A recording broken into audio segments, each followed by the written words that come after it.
New developments in the high-profile trial and conviction of Alec Murdaugh. His legal team has now filed a 3-page notice of appeal with the South Carolina Court of Appeals. In a tweet, defense attorney Dick Harpootlian calling it the next step in the legal process to fight for Alec's constitutional right to a fair trial. And, of course, this comes 1 week after Murdaugh was found guilty of murdering his wife and son and sentenced to 2 consecutive life sentences.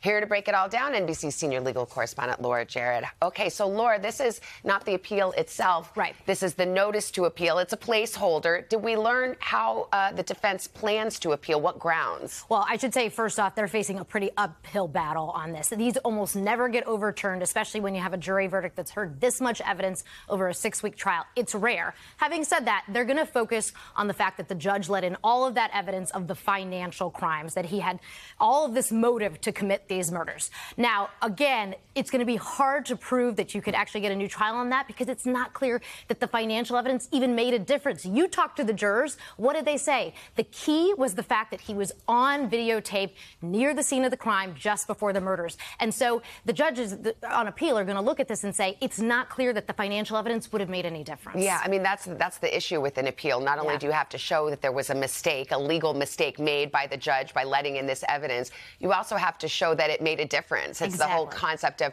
you know, there could be an error, but it might be a harmless error. And that's exactly what the prosecution will say. And of course, on appeal, you're not hearing any new evidence. You're not hearing any new testimony. It's based purely on arguments and on the papers. And so if that's all that they have, and we, of course, haven't seen their papers yet, but if that's all that they have, it's going to be a really hard case to make. Speaking of the financial crimes, he still faces a rash of charges in those cases, and it seems the prosecutor plans to try him on those, even though he's already in prison for life. Right. Even though he's already gone behind bars for life, the prosecution has some 99 different alleged financial fraud. And remember, when he took the stand in this case, in the murder case, he admitted on the stand to a lot of that financial evidence.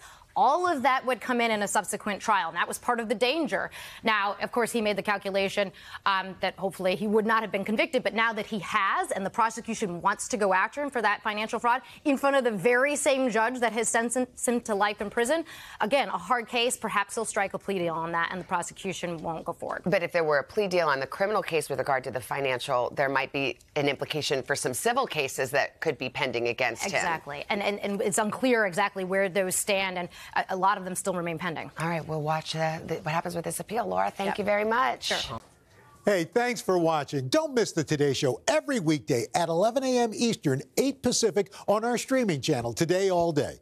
To watch, head to today.com/allday or click the link right here.